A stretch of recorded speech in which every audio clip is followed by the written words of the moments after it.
लाल सागर में यमन का आतंकी संगठन हूती अमेरिका के लिए इतना बड़ा सिरदर्द बन जाएगा, ये कभी उसने खुद नहीं सोचा होगा।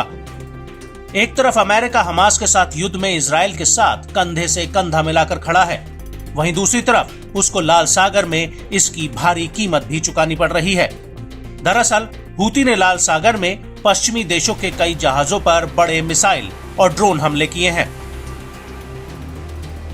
और अब इसी कड़ी में हूती ने एक बार फिर से लाल सागर में बाब अल मंदेब स्ट्रेट में एक जहाज पर 2 मिसाइलें दागी हैं।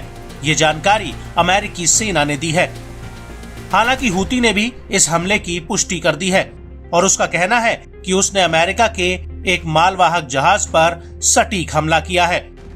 इसको लेकर हूती के प्रवक्ता याया सारी ने भी बयान दिया है।